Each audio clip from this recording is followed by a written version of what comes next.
They didn't knock. They didn't warn him face to face. They just left a number, 29, and every morning after that, the number went down. This is the story of a man who defied absolute power, a father who chose death over surrender, and a countdown no one could escape. This is John Ferrier's last stand. John Ferrier knew something was wrong.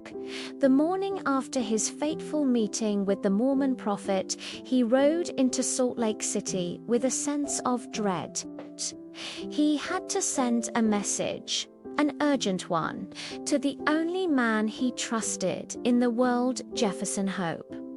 The telegraph was brief, but the words carried the weight of his fear. "Come back. Immediately. Our lives depend on it." After sending it, a wave of relief washed over Ferrier, but it was a dangerous kind of relief, the kind that comes just before the storm. When he returned to his isolated ranch, his heart dropped. 2 horses, fine animals, were tied to his gate. Inside his home, 2 strangers sat waiting for him. They introduced themselves politely, far too politely. They were sons of the powerful, sons of the church elders, men who believed the world, and everything in it was theirs for the taking, including his daughter Lucy. They didn't come to ask for Lucy's hand in marriage. They came to negotiate her ownership. One of them, Drebber, boasted of his status and his father's influence. The other, Stangerson, flaunted his wealth, speaking of his many wives as if they were livestock he'd collected. Ferrier stood frozen, a storm of rage burning behind his calm exterior. He listened to their entitled proposals, their casual dismissal of his daughter's will. When they finally finished their disgusting sales pitch, he spoke, his voice dangerously low. "When my daughter calls for you, you may return." The room went silent. The air crackled with their shock, which quickly curdled into fury. They weren't used to being denied. They left, not with promises of marriage, but with threats of punishment. "You have defied the prophet and the council of 4, one hissed. You will regret this for the rest of your short life." Ferrier knew they meant every word. The very next morning, the psychological torture began. Ferrier woke to find a small square of paper pinned to the blanket over his chest, right above his heart. On it were 2 words and a number, 29 days. There was no signature, no explanation, just a number, a promise of a deadline. And Ferrier knew with chilling certainty that this was a countdown to death. Every morning after that, the number changed. It was never delivered by hand. It simply appeared. 28 was painted on the wall of his barn. 27 was burned into the ceiling above his bed. 26 was carved into his front door. There were never any footprints, no sign of an intruder, no explanation for how the numbers appeared. It was as if ghosts were his tormentors. Ferrier stopped sleeping. His nights were spent with a shotgun across his knees, waiting, listening. John Ferrier was a brave man, a pioneer who had faced the wilderness and won. But courage begins to fail when your enemy has no face, when the danger has no shape. Every rustle of leaves sounded like a footstep. Every shadow in the moonlight seemed to move and watch him. The pressure was immense, a constant, grinding weight on his soul. And still, the numbers kept falling. 20, 15, 10. There was no word from Jefferson Hope. Ferrier tried to get messages out, but he soon discovered the roads were guarded. All the mountain passes, the only exits from the valley, were sealed. They were trapped. The entire community had become his prison. There was no escape. Yet, even with the walls closing in, John Ferrier made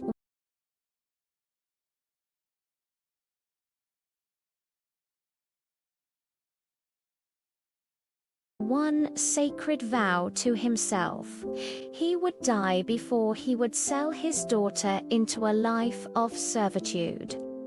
He would face the end as a free man, protecting the one thing that mattered more than his own life.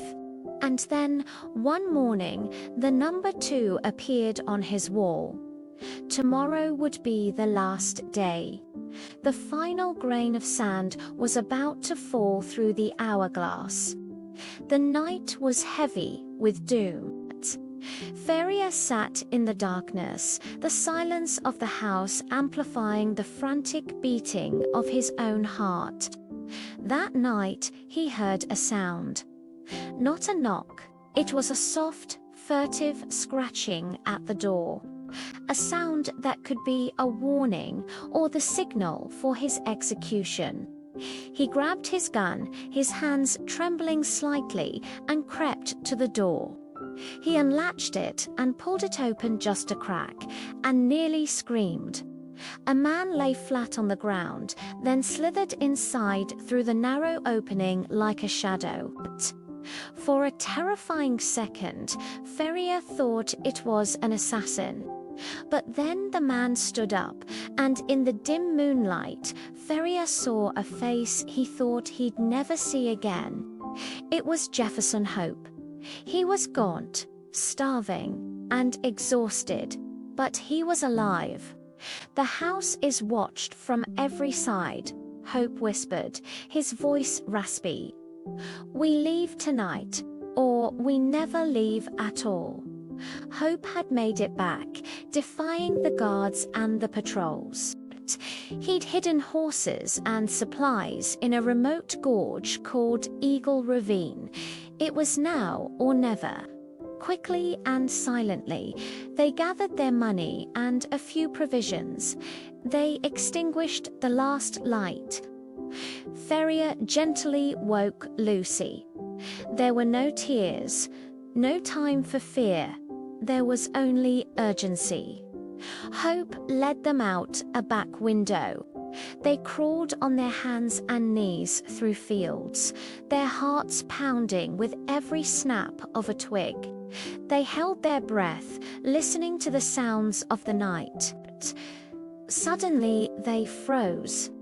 2 voices emerged from the darkness ahead, the voices of the guards patrolling the perimeter.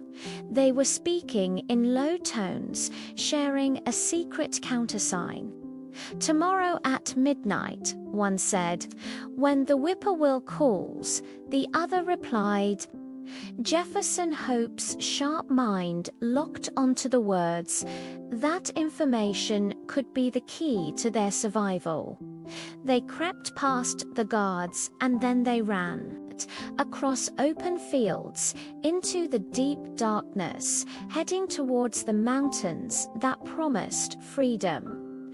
But at the mouth of Eagle Canyon, their path was blocked again.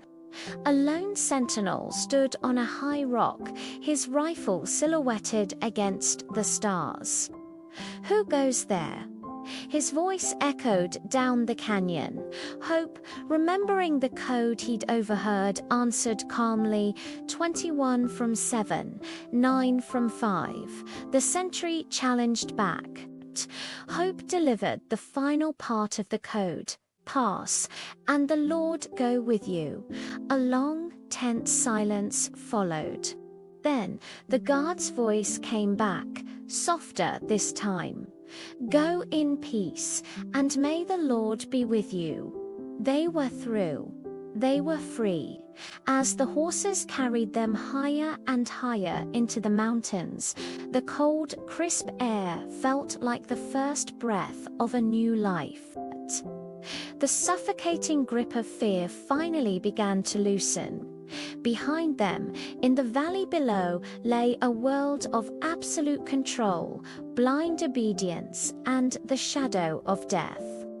Ahead of them lay uncertainty, hardship, and the unknown.